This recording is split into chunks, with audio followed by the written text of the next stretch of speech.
deserto florirá.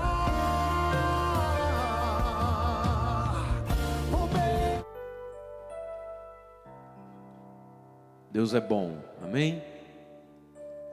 Abra sua Bíblia comigo, na primeira carta de São Paulo a Timóteo, capítulo 4, versículo 6. É Novo Testamento, já é meio que no fim da Bíblia ali. É um dos últimos escritos na ordem do tempo, né, do Novo Testamento, quando Paulo está preso em Éfeso e escreve a Timóteo, já perto de morrer, um ano antes, alguns meses antes de morrer.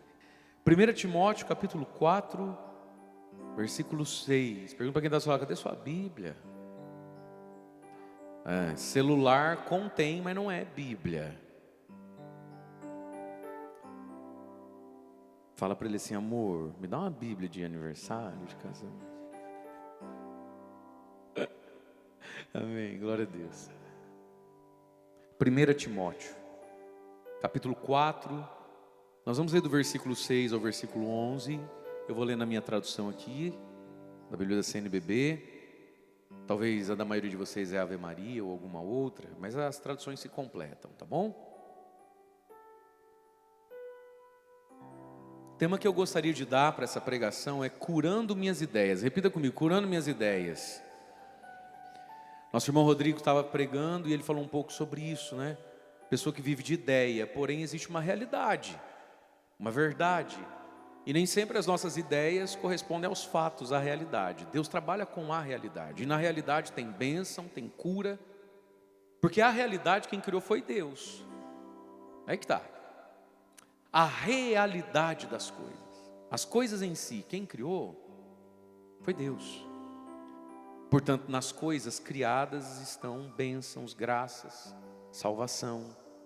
Só que se as nossas ideias não correspondem através daquilo que Deus criou, porque o diabo não criou nada, a gente consegue estragar a nossa vida, né? Olha que texto interessante para a gente curar as nossas ideias. 1 Timóteo, capítulo 4, versículo 6. Eu vou lendo aqui com você, diz assim. Timóteo, só um pequeno parênteses, Timóteo é um jovem bispo, né? Timóteo foi ordenado bispo por São Paulo para cuidar da comunidade com 22 anos de idade. É muito interessante essa carta, as duas cartas de Paulo a Timóteo, porque você vê assim, Timóteo, meu querido filho, é um homem maduro falando com um jovem. São conselhos paternais, né, de Paulo a Timóteo, que enfrenta o desafio de ter que substituir Paulo. Pensa, Dom Paulo, Padre Paulo foi transferido de paróquia, aí ficou o Padre Timóteo. E ele tem essa missão em glória, substituir Paulo. E Paulo, além de ser Paulo, já é um homem de seus 50 e poucos anos, um homem maduro. Timóteo tem 22. Aí você fala, mas que ideia também de São Paulo de escolher um pirralho desse? Acontece, meu irmão, que o reino de Deus não é feito por pessoas capazes, é feito por pessoas disponíveis. Os capazes estão ocupados, os capazes estão magoados, os capazes estão tristes, os capazes estão assim, nossa, eu estou com tanta coisa.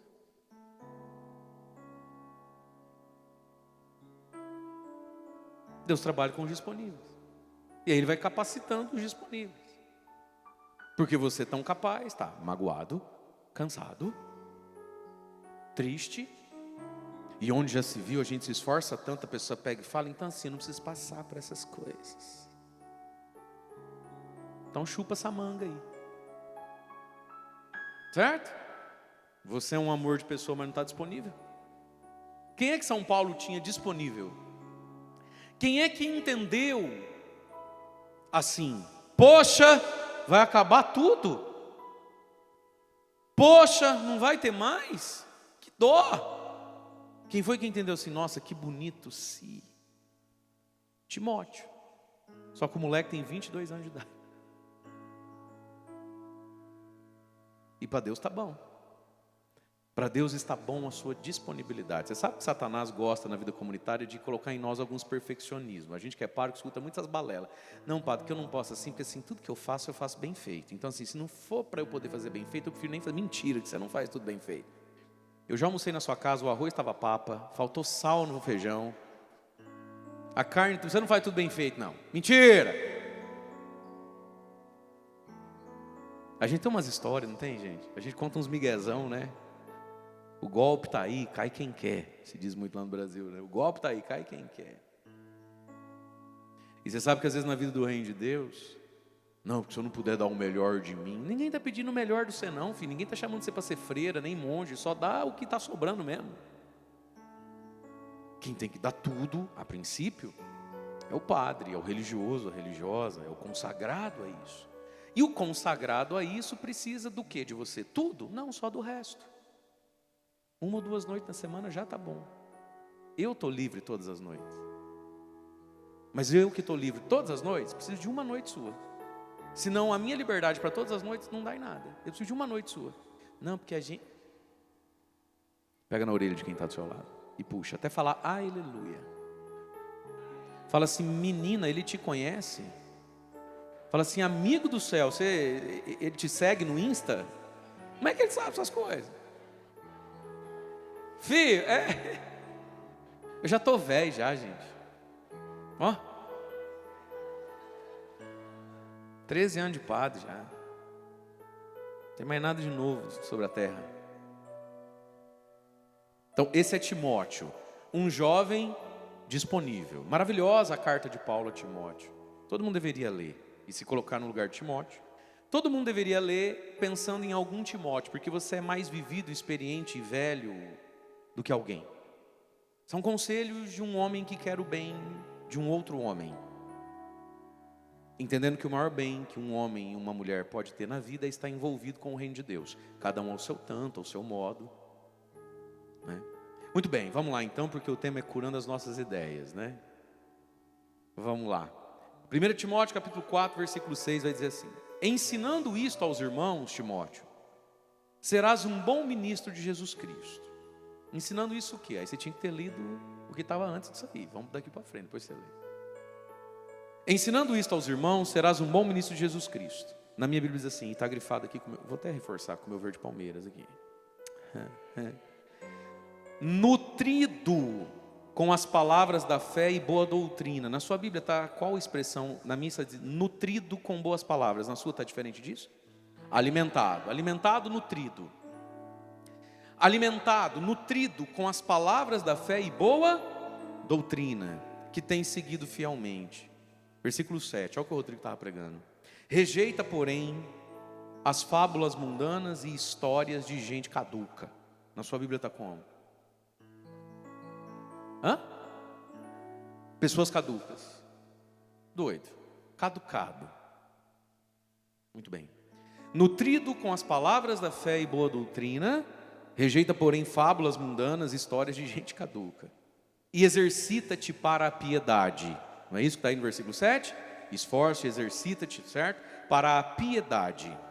O exercício corporal, versículo 8. O exercício corporal é de pouca utilidade, ao passo que a piedade é útil para tudo, pois tem a promessa da vida presente e da vida futura. Esta palavra, versículo 9, essa palavra, Timóteo, é digna de fé e de toda acolhida, ou seja, acredite, pode acolher no seu coração, Timóteo. A piedade é mais útil que o esforço físico. Aí ele vai continuar versículo 10. Pois, se labutamos e lutamos, nos esforçamos, é porque pusemos a nossa esperança no Deus vivo, que é o Salvador de todos, principalmente dos que têm fé. Versículo 11, recomenda estas coisas e ensinas. Quais coisas então, sobretudo? Timóteo, recomenda e ensina para quem passar pela sua vida. A piedade é mais útil do que o exercício físico. Dentro da carta de Palavra do Senhor, graças a Deus, dentro da carta de Paulo a Timóteo vai aparecer a imagem das Olimpíadas, do soldado, dos que correm nos estádios, nas Olimpíadas, o mundo greco-romano. Então tem um pano de fundo ali do esforço físico para os atletas mesmo, né? E aí Paulo está falando da piedade. Meus irmãos, o que é piedade? Ser piedoso. Piedade é o afeto, piedade é um gosto interior pela religião, por Jesus, pela fé. Você passa na frente ali da imagem de Nossa Senhora de São José, de vez de você passar igual um doido, você passa e fala, ai que bonito. Pai, Filho, Espírito Santo. Deixa eu ir que eu estou atrasado. Mas isso é piedade. Senta numa igreja, o sacrário está lá. Isso é piedade. Não, é igual uns boi. Eu tenho um horror de chiclete, gente. Eu queria ser presidente do Brasil e Papa ao mesmo tempo. Mas assim, eu queria tomar posse 8 da manhã e já renunciar às 11. Só para dar umas canetadinhas. Mas a primeira era, a partir de hoje, excomungado é, criminoso é, queimar chiclete. Não é de Deus, não. Uma bala, um house, alguma coisinha para refrescar a boca, porque aí é só mais... E não vai 2 minutos, já não tem mais gosto e ficou duro. E você vê o maxilar da pessoa aqui, rapaz, numa violência, sobe e desce, vai quebrar o dente da pessoa. Mas eu estou rezando isso, eu me pergunto, como é que ele vai comungar com esse chiclete, Jesus? Não estou... E o que ele vai... Porque agora ele não pode colocar debaixo do banco, não pode colocar no chão. Jesus, faz um milagre ali. Piedade. E Paulo está dizendo então, ser piedoso, gostar das coisas do céu, da Bíblia, de ouvir uma pregação, um louvor, ser piedoso, não é ser besta, é ser piedoso.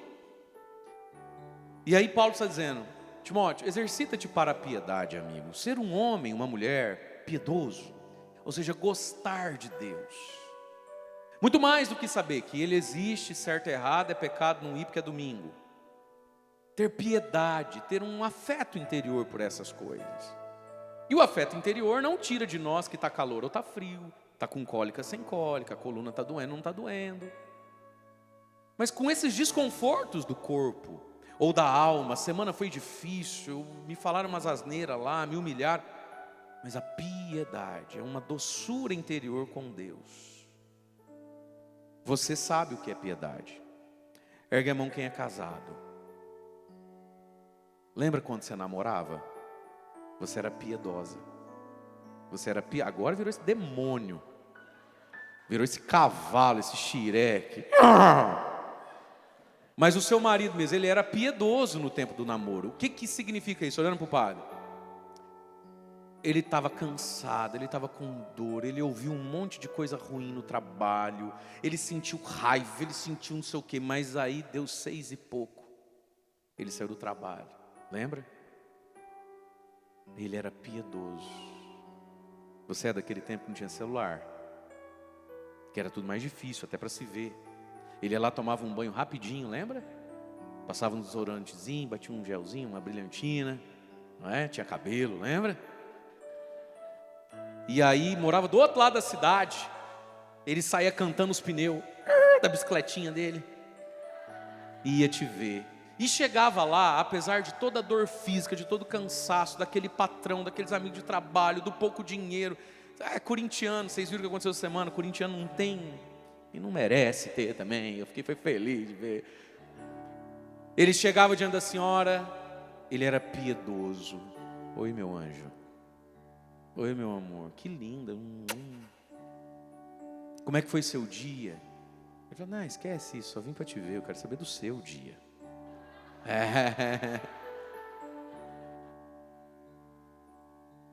Não era? Isso é piedade.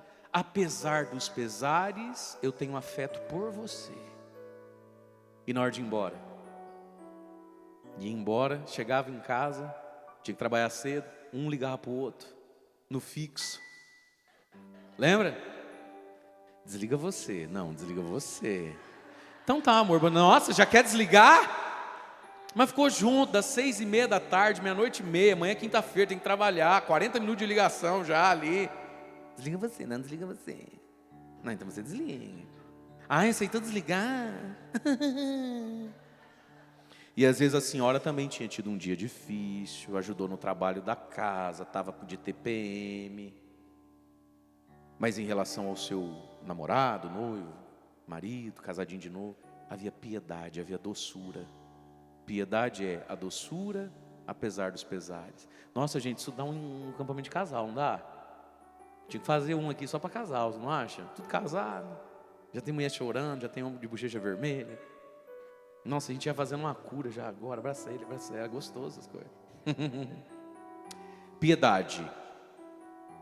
Minha vida, desculpa a pergunta, está um inferno. Não está fácil. Mas em relação a você, tem uma doçura.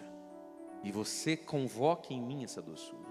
E Paulo está dizendo a Timóteo, Timóteo, se você é docinho com a dona Timóteo, eu não sei. Timóteo, seja piedoso para com o povo, para com o reino, para com as coisas do céu. Piedade. Meus irmãos, o maior inimigo do reino de Deus não é o Lula, a Harris, ou esse comunismo aí que você acha que vai vir de algum lugar.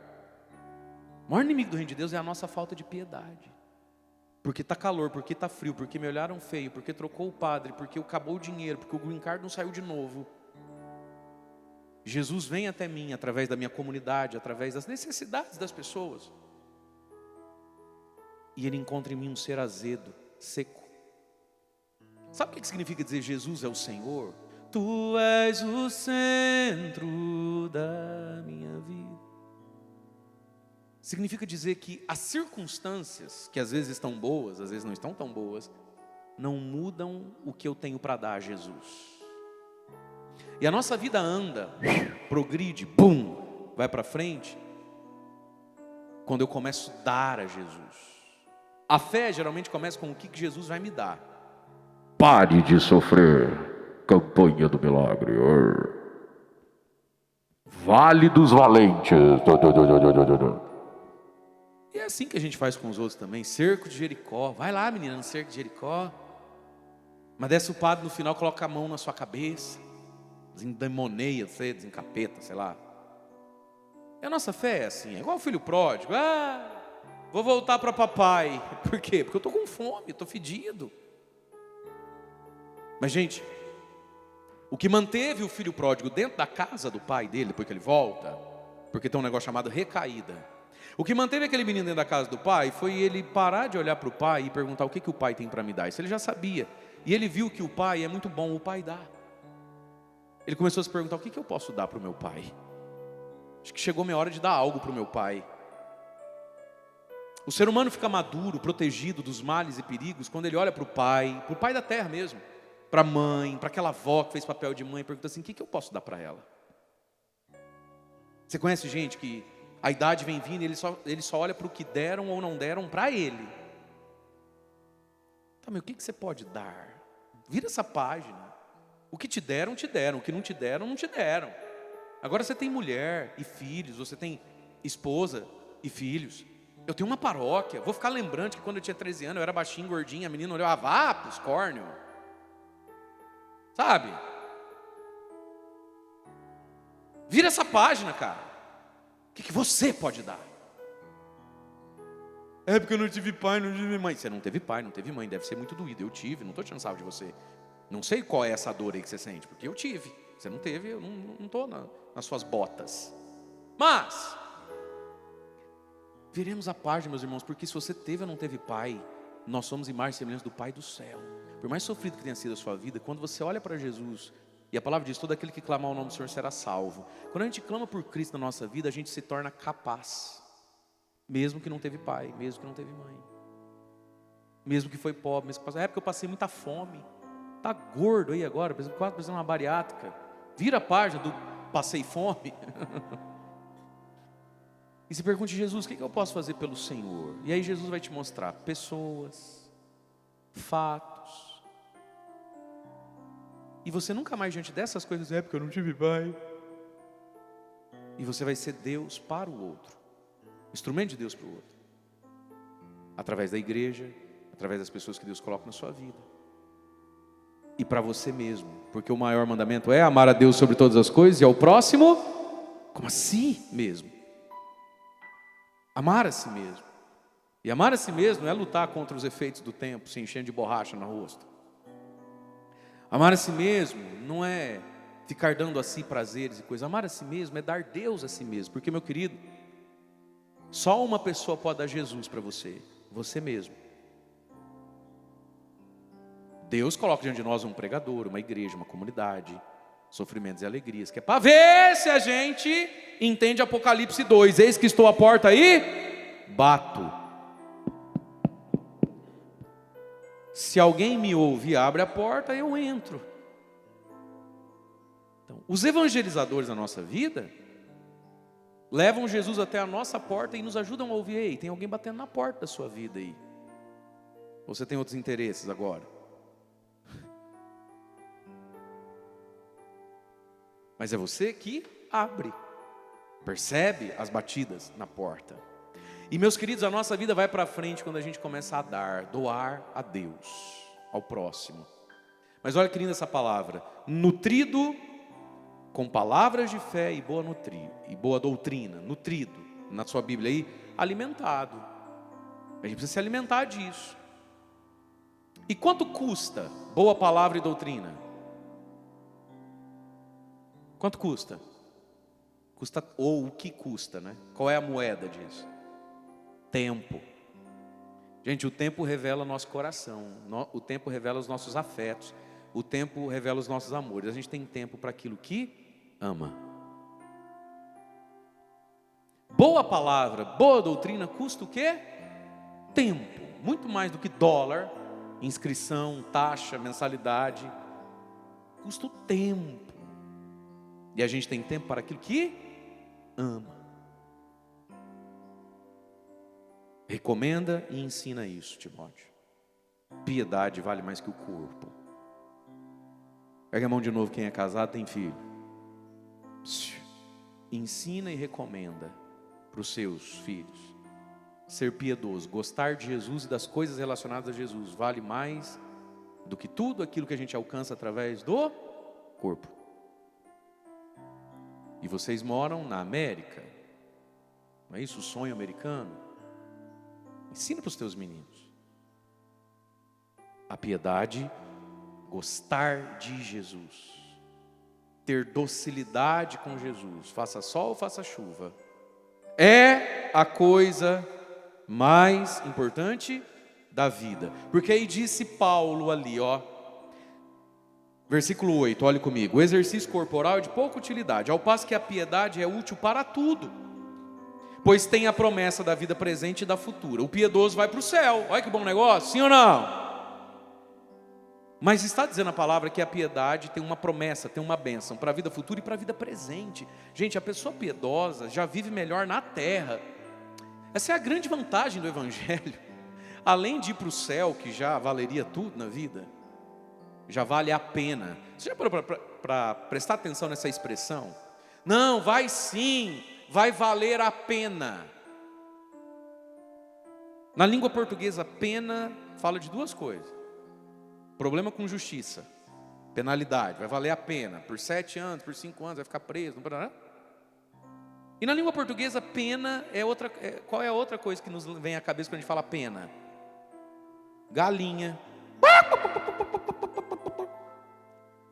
Vai valer a pena, ou seja, vai valer a penalidade, vai valer a dor, como a gente pensa na galinha sendo despenada. Vai valer as penas.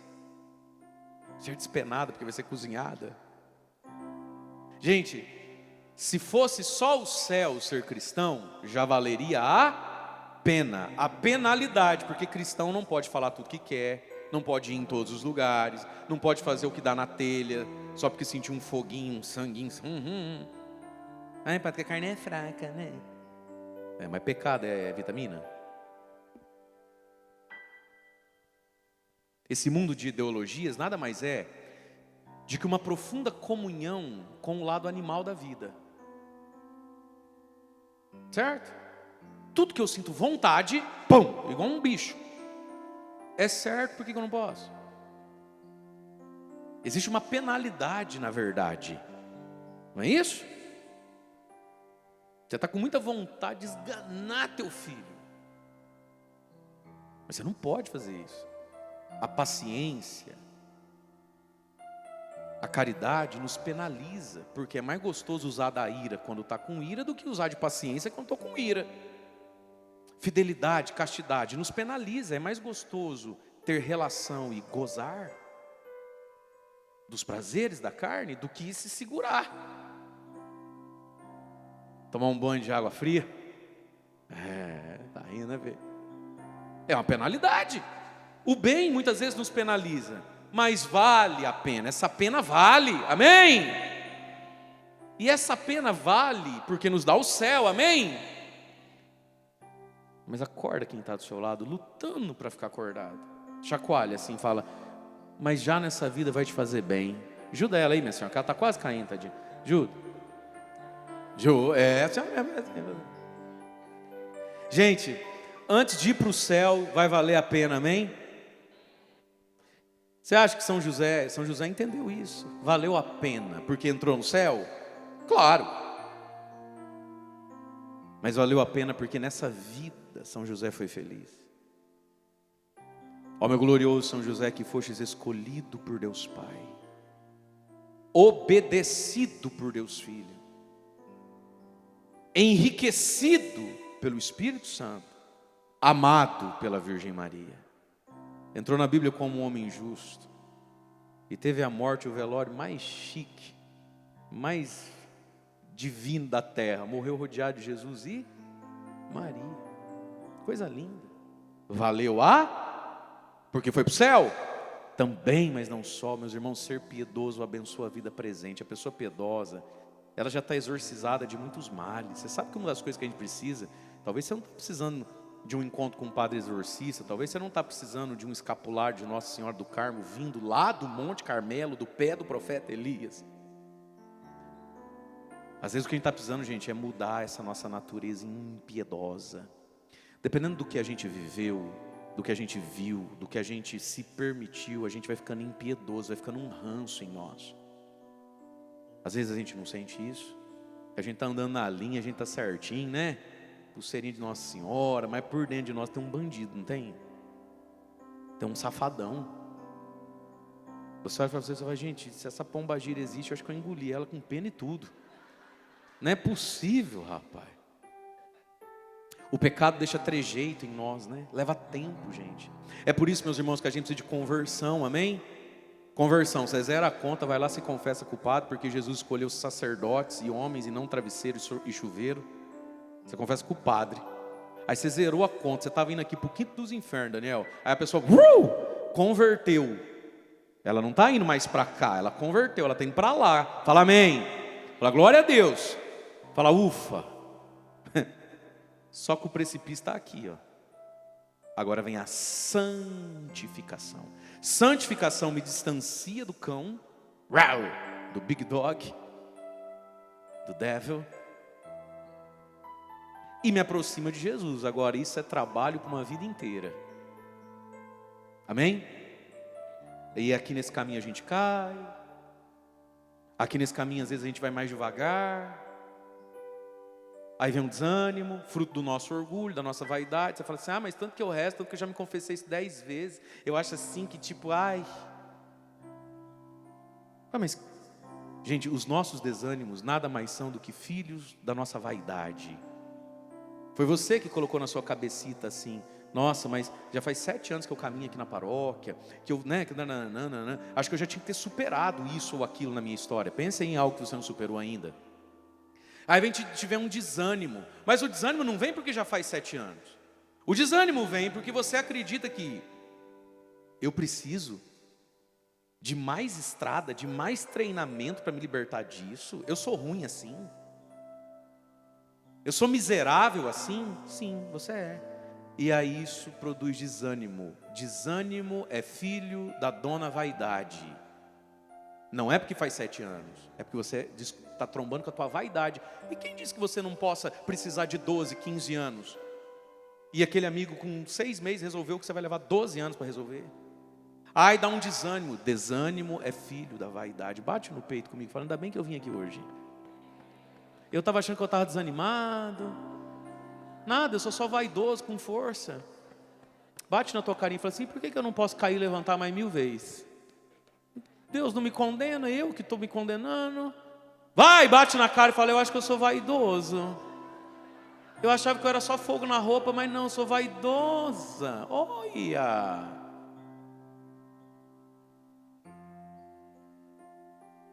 Amém?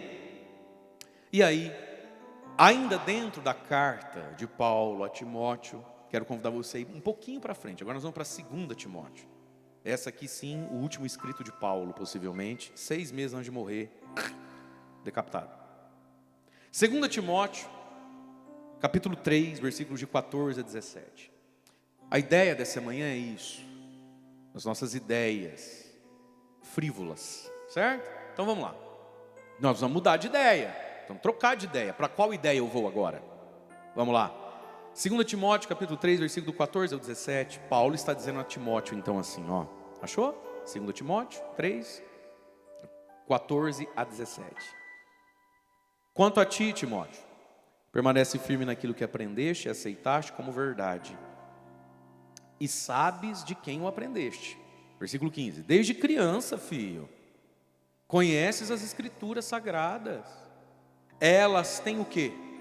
Poder de te dar, de te comunicar a sabedoria que conduz à salvação pela fé no Cristo Jesus. O que a palavra de Deus nos dá?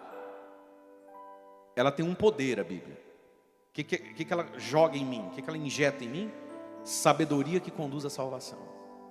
Porque a sabedoria do Evangelho é loucura para o mundo. Versículo 16. Toda a Escritura é inspirada por Deus. O que significa isso? É útil. Ela tem utilidade, não é só bonita, ela é útil. Para que serve? Ó, útil para, na minha tradução diz, ensinar, argumentar, corrigir, educar, conforme a justiça. Gente, quando a gente lê e entende a Escritura, quando a gente reza com ela, quando a gente gasta tempinho, quando a gente mastiga as histórias da Bíblia, os princípios, o que a Bíblia está fazendo comigo? Ela está fazendo o que comigo? Me ensinando, argumentando comigo. Ela está me corrigindo, ela está me educando. E ela é o melhor manual para ensinar, argumentar e corrigir. O Rodrigo aqui partilhou um pouco do como ele se esforça para educar as filhas ali. Sobretudo as mais velhas, né?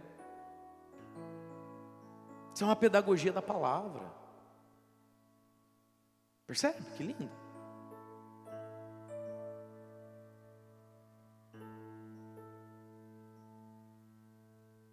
Pai, mãe, deixa eu te dizer uma coisa. O seu filho, quando te obedece, ele tem que estar obedecendo a Deus e não a você. Sabe, um dos sinais da maturidade da vida é quando a gente não quer mais nada. Exemplo. Chego lá na minha missa, vou rezar uma missa. Padre, como é que o senhor quer o microfone do senhor? Eu não quero, nem não quero.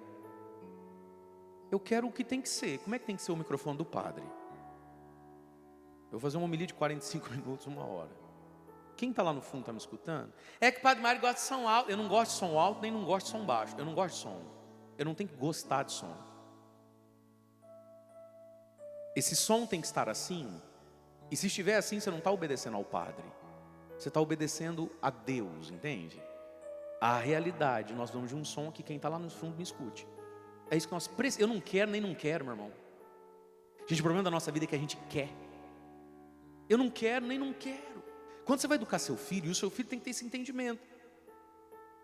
Se o seu filho te obedecer, ele está obedecendo a Deus, ou ele está obedecendo às suas manias, o seu humor afetado? Boa pergunta essa, não é? Minha paróquia, quando me obedece, obedece à marieidade do Mário? Ou ela está obedecendo aquilo que tem que ser? Profundo, né? Nossa. Então, filha, quando você me obedece, você não está obedecendo eu. Você está obedecendo a Deus, que está presente na realidade do uso do celular, do uso do tempo. E isso é amor. Querer para o outro o que liberta o outro. Então, olha lá, Timóteo. Toda a Escritura é inspirada e útil. E útil, gente. Para educar, argumentar, corrigir, conforme a justiça. Agora o versículo 17 é maravilhoso. Assim, desta forma, a pessoa que é de Deus, erga a mão para eu ver quem é de Deus, para eu não me sentir sozinho aí. Não perguntei se é santo, perguntei se é de Deus. Erga a mão, se é de Deus, sim ou não? Ah, bom. Assim a pessoa que é de Deus, porque não basta ser de Deus, gente. Olha que lindo. Assim a pessoa que é de Deus, Timóteo, na minha tradução diz, estará capacitada e bem preparada para toda boa obra. Palavra do Senhor. Fala para quem está do seu lado assim, não basta ser de Deus, tem que estar capacitado para toda boa obra. Meus irmãos, a vida está cheia de boa obra a ser feita. Quando Deus te deu mulher e filhos, o que Ele te deu? Um infinito de boa obra para fazer, diariamente, ao longo dos anos. Quando Deus te deu o emprego que te deu, a faculdade que te deu, quando Deus abriu a porta que te abriu para trabalhar, quando Deus me chamou ao sacerdócio, quando Deus deu ao Junião aqui a capacidade de tocar teclado, o que Ele te deu, filho? Capacidade de fazer boas obras. É que eu sou uma pessoa de Deus. Mas é que eu sofro tanto. É que você é de Deus. E aí, se você diz, eu não vou negar. Mas não basta ser de Deus, gente. Não basta ser de Deus. Você é de Deus e teu casamento está acabando. Você é de Deus e só aumenta as dívidas. Você é de Deus e está cada vez mais doente. Você é de Deus e é perturbado.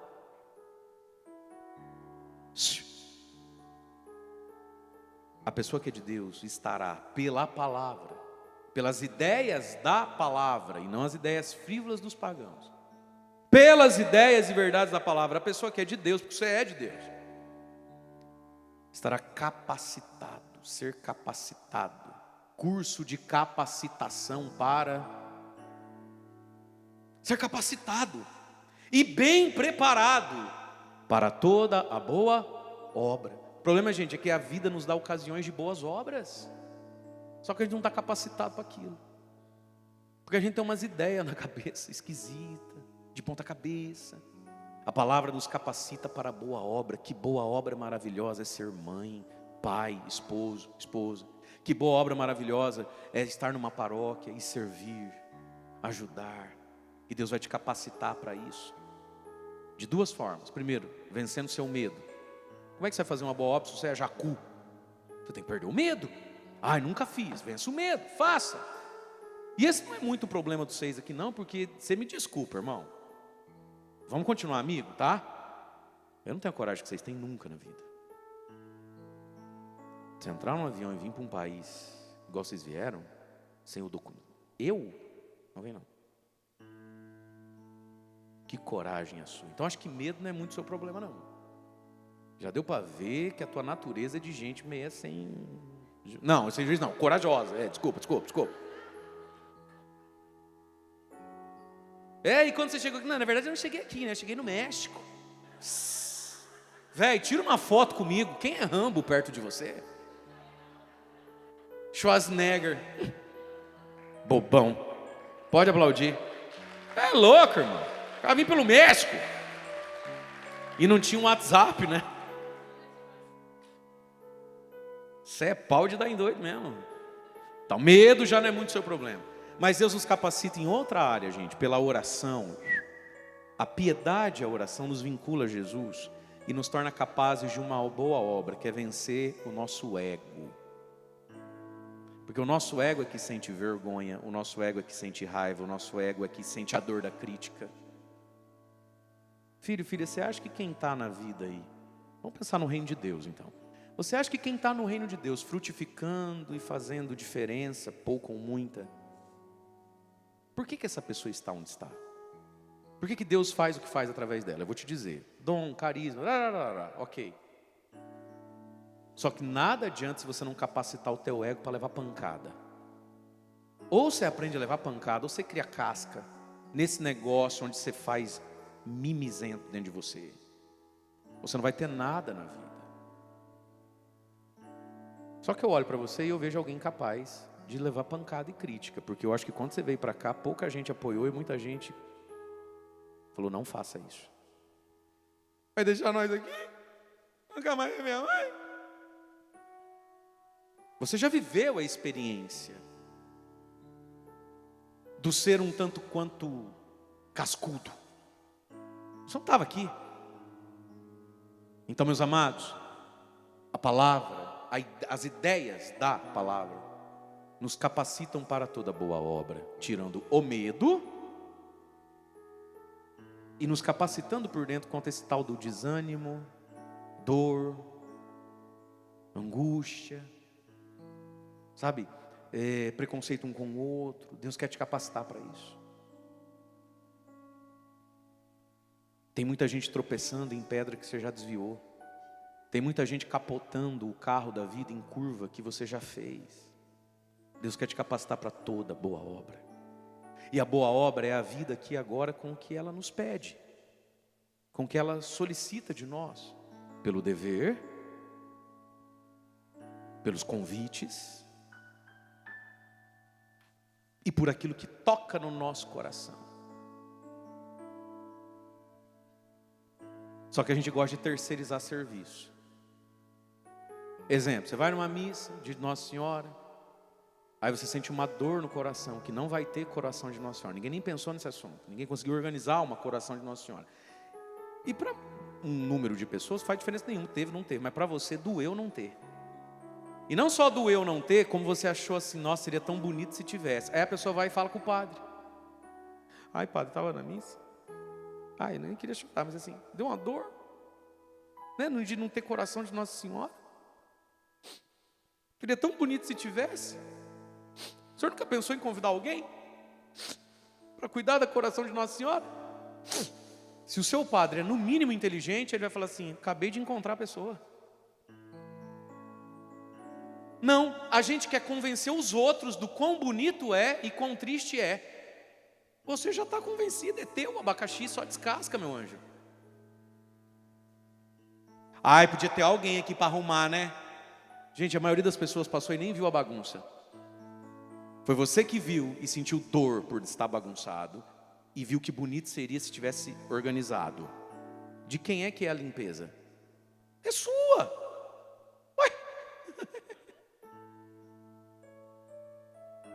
Deus nos capacita para toda boa obra. Onde é que está a boa obra?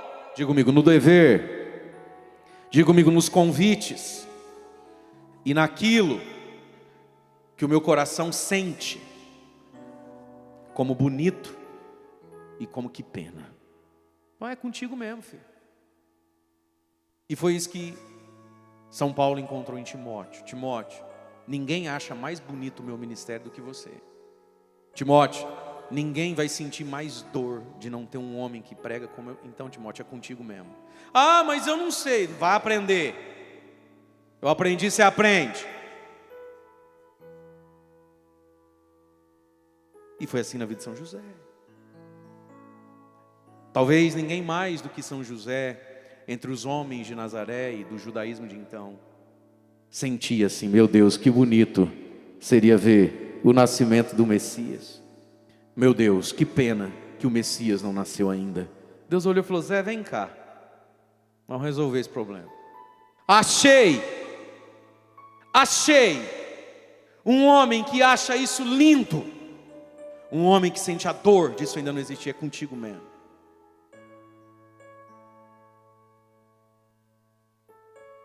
Às vezes as pessoas perguntam assim, padre, você sempre quis ser padre? Não, mas eu comecei a achar muito bonito o sacerdócio. E comecei a sentir muito triste, achar muito triste ter pouco padre, não haver um padre lá. Começou a me incomodar isso, porque na minha paróquia o padre era muito bom, fazia aquelas celebrações. Eu achava tão bonita a minha e tão triste a dos outros. Deus olhou do céu e falou, vem cá, Maria Augusta, você acha bonito? Te dá uma coisa ruim? É. Mário Augusto, eu vou convencer quem a ser padre aí nesse teu colégio? Os seus amigos que nem vai na missa? Os meninos que só jogam PlayStation? Acho que é você, né, filho? Falei, eu? E o dia que eu pus para fora que eu queria ser padre, era um dia chuvoso. Meio do ano. Eu vinha com esse desejo no meu coração já há uns 2 anos. Meu pai e minha mãe perceberam, né, que eu tinha algo ali comigo. E eu, graças a Deus, tive sempre muita facilidade com a igreja, com a religião. Os meus amigos queriam tacar fogo no mundo, eu gostava de missa, gostava de igreja, gostava de teatro, tocar na missa, chamar eu vou. Ah, fulano não pode ir amanhã, você pode? Posso. Que bom que ela não pode. Aí eu posso o dia que eu devo e o dia que eu gostava, né? E aí olha só que interessante, era um dia de tarde chuvoso assim, meio do ano. como lá no Brasil muitas casas têm 2 salas, né? Uma sala menorzinha para receber a visita. Tinha uma TV, e ali eu vivia de assistir canção nova naquele tempo. 99, 2000, né? 98, tinha muita canção nova. Aí meu pai estava tendo uma missa, estava muito frio, estava cheio de coberta. Estava tendo uma missa na Canção Nova sábado à tarde, eram umas 4 da tarde, o padre Jonas Abib começou a rezar a missa. Algum encontro na Canção Nova lotado de gente, né? E eu assistindo em casa pela televisão. Meu pai abriu a porta e falou assim: filho, o pai vai com a mãe no mercado? Fica de olho nos seus irmãos aí, mas rapidinho a gente volta, meia hora a gente está de volta, 40 minutos a gente está de volta. Eu falei, beleza. Meu pai fechou a porta e foi pro carro com a minha mãe. Ele entrou no carro e falou assim pra minha mãe, falou assim: amor, eu acho que o Júnior, lá eu sou Júnior, eu tenho o nome do meu pai, acho que o Júnior tinha que ser padre. Minha mãe falou assim: ah, é? Por quê? E eles nunca tinham conversado isso. Falou assim: porque gostando tanto que ele gosta da igreja, desse padre Jonas, de grupo de oração, dessas coisas, se Deus não está chamando ele para ser padre, está chamando quem? Os amigos dele? Mais doido do outro? Estão nem com essa paçoca? Ele gosta tanto disso, ele vai arrumar o que para a vida dele? Se Deus não está chamando um menino desse, chama quem? Minha mãe falou assim: eu também acho. Tá, meia hora, 40 minutos voltaram. E eu escutei o barulho do carro entrando na garagem. Só que eu estava desfigurado, eu tinha chorado tanto naquela missa. O padre João começou a falar da vocação de Isaías, do anúncio, quem eu enviarei, quem irá por mim. Eu chorava tanto, sabe quando desce, né? Os narotes, vai... Eu estava muito segurado. E quando eu escutei o barulho, eu falei: ah, pronto, agora o que eu vou contar aqui, né? E eu estava na sala, porta fechada. Meu pai simplesmente chegou, eu ouvi aquele barulho de sacola sendo colocada, né? E tal, dali 2 minutos, meu pai pega e abre a porta. Chá! E aí? Vai ser padre ou não vai ser padre? Nós nunca tínhamos tocado nesse assunto. Não tinha tocado. Aí eu falei: já que eu vim, eu tô, né? Eu estava sentado, badeirão, só sentei e falei assim: vou. Aí ele falou assim: meu filho, você vai ser padre? Aí eu vou.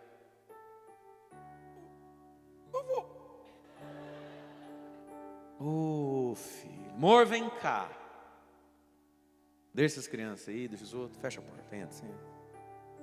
E o meu pai foi de uma sabedoria, ele não relou em mim, ele não me abraçou. Meu pai é muito afetuoso, meu pai e minha mãe. Muita pele, é muito colo, é muita mão, é muito beijo. Meu pai só sorriu, minha mãe falou: senta aqui, sentou. Ele não se aproximou de mim, ele não viu: oh filho, do pai. Não. Ele sentou, ficou me olhando, falou assim: fala o que está no seu coração, quero te ouvir. Aí comecei a chorar. Ele falou assim: pode chorar, tudo certo, nós estamos sem pressa. Isso é importante, sabia? Porque se me pega, se me abraça, se me denga, se não sei o quê, tipo, não, você precisa viver isso aí. Esse drama, essa dor, essa decisão, esse momento é seu. Eu tô com, mas não é meu, é seu. Nós estamos sem pressa, pode chorar. Aí chorei, eu falei: ah, pai, vem sentindo, mãe. A mãe falou assim: ah, mãe percebe, mas eu não vou jogar isso em cima de você, né? É a sua vida, é o que você vai ver da vida e tal. Enfim, cá estou eu. Mas veja, querido, a palavra nos capacita para toda boa obra. Deus está falando com você, comigo, todos os dias da nossa vida, naquilo que a gente acha que é muito bonito e sente muita dó de ser assim. Então é contigo mesmo. Não foi assim com Madre Teresa de Calcutá, quando ela passava no trem na Índia, olhava aquelas favelas, aquela miséria, e ela orava, né? Falava assim: Deus, tem misericórdia dessas pessoas. Olha essas crianças, olha esse povo tudo podre, cheio de bicho na rua. Deus, Jesus, misericórdia desse povo, desse país. E ela rezou, pedindo a Deus uma resposta, até que ela entendeu que a resposta era ela. É você que está pedindo para Deus. Então a resposta é você. Não pode ser outra. Mas Madre Teresa, por algum tempo da vida dela, queria que Jesus quebrantasse o coração dos outros, não dela.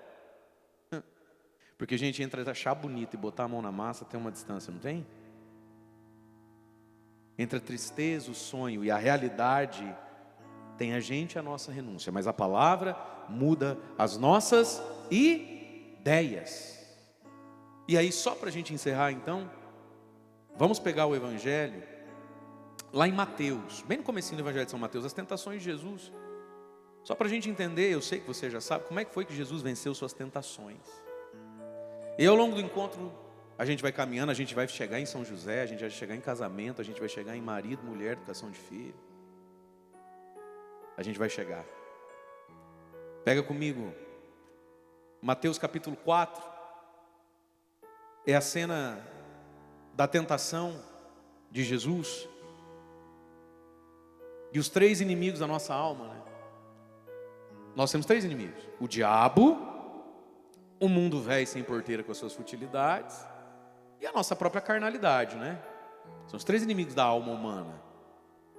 É aqui que tudo gira, é aqui que tudo se resume. E Jesus vence essas 3 coisas: prazer, poder, né? A autossuficiência. Como é que Jesus vence? Eu sei que você sabe. Mateus 4:1. Só vou lendo para você, porque eu sei que a gente já entendeu tudo, né? Jesus foi conduzido ao deserto pelo Espírito para ser posto à prova pelo diabo. Engraçado, Jesus tinha acabado de viver o batismo no Jordão, o céu abriu, tu és o meu filho amado, eu hoje te gerei. O próprio Espírito Santo leva Jesus para ser tentado. Porque a gente precisa ser aprovado, a gente precisa ter autoridade na vida, gente. Esse é um problema grave da nossa cabeça. Todas as vezes que a dificuldade, a tentação se apresenta, a gente se começa a perguntar: por que comigo, por que eu? Ora, meu filho, é porque você precisa ter autoridade, você precisa ter unção, você precisa ter peso. Toda pessoa que tem autoridade, unção e peso, é porque ela foi tentada, foi provada, mas saiu aprovada. E você nem vai saber do que, não precisa saber. Ai, não sei o que o povo vê nesse homem, não sei o que o povo vê nela. Mas você reconhece que ali tem um toque de Deus na pessoa, não tem? É porque ela foi provada e aprovada. Em qual assunto? Não te interessa. Você não é psiquiatra nem confessor, então não te interessa. O problema da nossa vida é que sempre que Deus, o Espírito Santo, nos leva para ter uma vitória, a gente se sente injustiçado, desanimado, a gente quer fugir daquilo. Então você nunca vai ter autoridade na vida. Sempre que você abrir a boca é uma palavra oca que sai daí. E é por isso que às vezes pessoas falam coisas tão simples, mas parece uma bomba no coração da gente. Parece um pum, a pessoa vira a nossa chave falando o óbvio. Pode saber, na vida íntima, pessoal dela, ela tem vitórias. Mas toda vez que Deus te coloca para jogar o jogo, você fala: por que eu tenho que jogar o jogo? Por que eu tenho que chutar o pênalti se eu errar? Ô filho, eu estou te dando a chance de ser o Romário na Copa de 94. Arrebenta para nós aí, meu anjo. Não, mas eu sou uma pessoa tão boa, preciso passar por isso. Ai! Vontade que dá de chacoalhar. Vamos. Jesus foi conduzido ao deserto pelo Espírito para ser provado pelo diabo. E quem levou ele lá? Foi a inveja da cunhada? Não, foi o próprio Espírito Santo. Jejuou durante 40 dias, 40 noites, depois teve fome. O papel do jejum na nossa vida, né? Tá. O tentador aproximou-se e disse. E o que o tentador diz? Sempre o contrário de Deus. Deus tinha acabado de dizer para ele na água do Jordão: tu és o meu filho amado. O diabo vem e diz assim: se você é filho mesmo. Se és filho de Deus, manda que essas pedras se transformem em pães. Olha que ideia genial. Deus não quer ninguém passando fome não, hein? Faz a pedra virar pão. Só que aqui tem um princípio. Pedra é pão.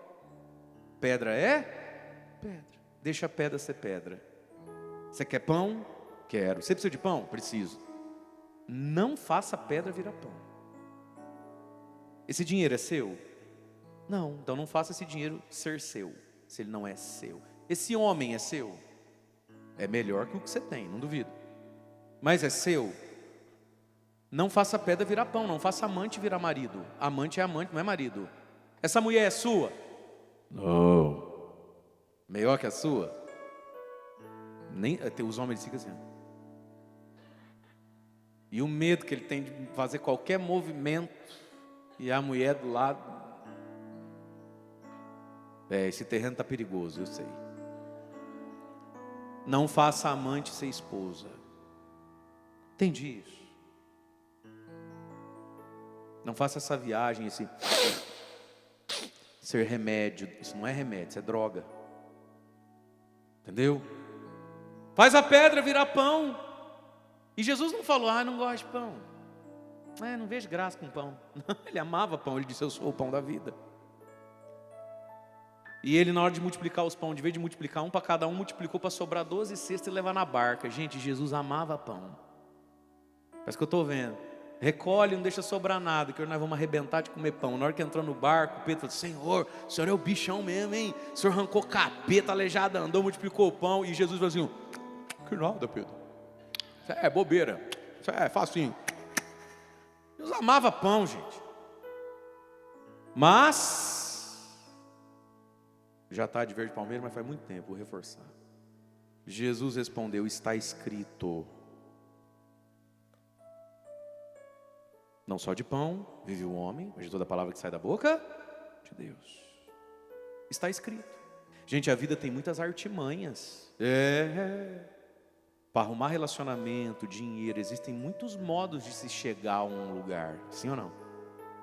Mas existe a providência de Deus. Não faça a pedra virar pão. Deixa a pedra ser pedra. Mas eu queria o pão. Deus vai dar o pão. Deus é bom, gente. Amém? Então o diabo levou o versículo 5, a cidade santa, colocou no ponto mais alto do templo, disse, se és filho de Deus, joga lá embaixo, não está escrito que ele dará ordens aos seus anjos ao teu respeito, para te carregar nas mãos, para que não tropece alguma pedra? Não está escrito? Está escrito, está no Salmo. Só que texto fora de contexto vira pretexto para malandro. Jesus respondeu, mas também está escrito, não tentarás o Senhor teu Deus. Lá na igreja lá que vai, o seu padre nunca falou, não julgueis, não sereis julgados? Porque o meu Deus é amor. Não é assim? Texto fora de contexto. É pretexto. Olha. E Jesus é mestre. Você mas também está escrito isso aqui. O diabo, versículo 8, levou ainda para a montanha muito mais alta, mostrou os reinos, as riquezas, e disse, eu te dou tudo isso aqui, se caires de joelhos e me adorar. Jesus disse, vai-te embora, Satanás, porque também está escrito. Como é que Jesus venceu o diabo? Com o que está escrito. Só que aí, gente, a gente precisa saber o que está escrito, né? Eu nunca sei se isso aqui é Mateus 4, Lucas 2, para mim é difícil, decora, eu não sei. Eu só sei que está grifado de verde palmeiras no canto, eu sou muito fotografia. E o diabo não quer saber se eu sei se é Lucas 2 ou Mateus 4. O diabo só precisa ouvir assim de mim. Está escrito, onde é que está? Eu não sei. Está entre uma capa e outra. Busca lá. Isso. Gostei da senhora, vou usar sempre agora. Satanás, está escrito. Onde? Não sei, busca lá que eu estou sem tempo. Gostei da senhora. Toda mostradinha, ela estava ali no agacha, levanta. Foi ela que estava com as meninas ali fazendo festa ali, na cura. Glória a Deus. Ei, para minha carne, que quer pão porque está com fome, o que está escrito sobre isso? Para esse mundo que diz tanto dinheiro, poder e riqueza, vai ficar isso, não dá camisa para ninguém não, filho. O que está escrito sobre isso? E para o diabo, que nos quer voando, se lançando, o que está escrito? Então, meus amados, a gente precisa saber o que está escrito.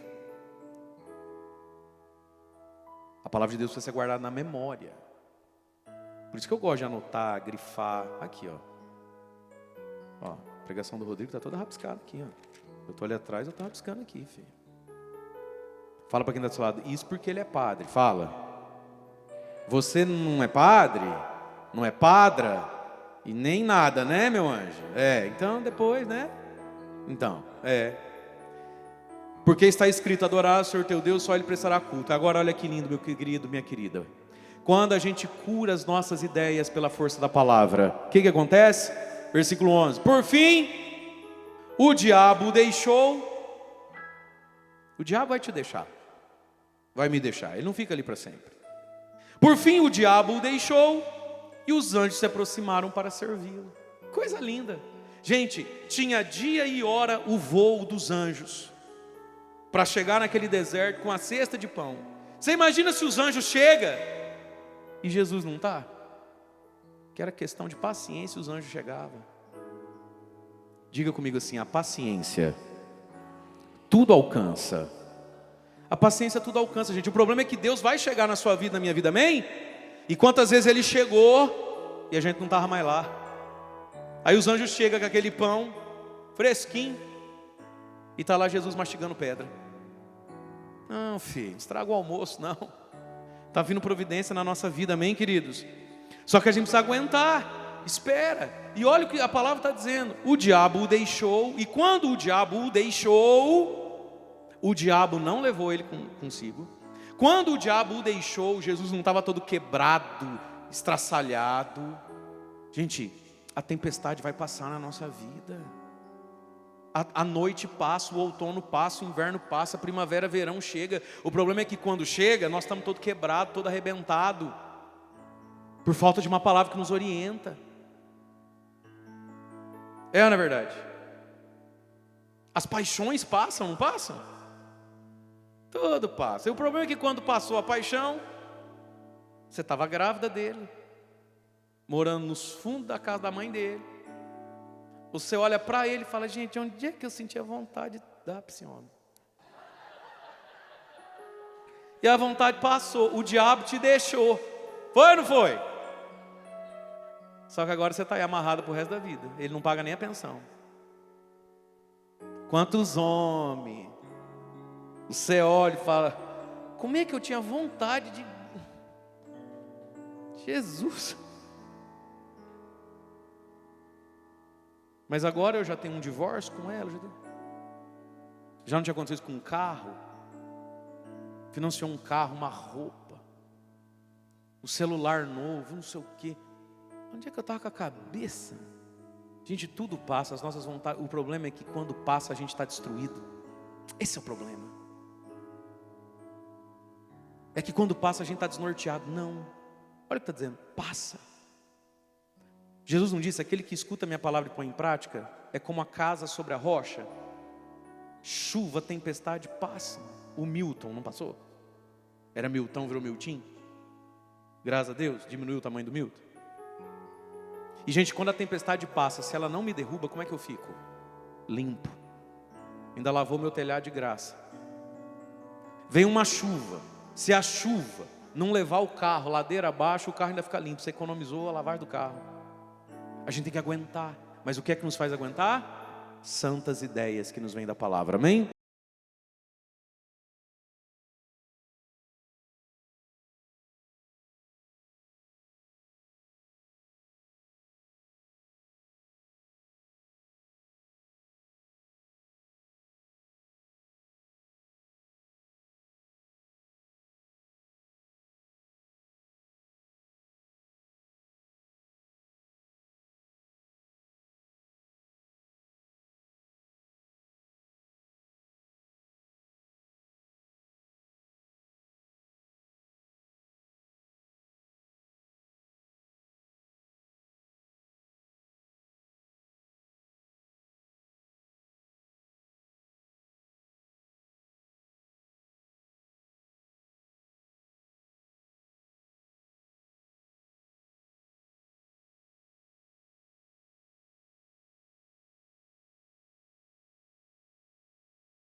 deserto,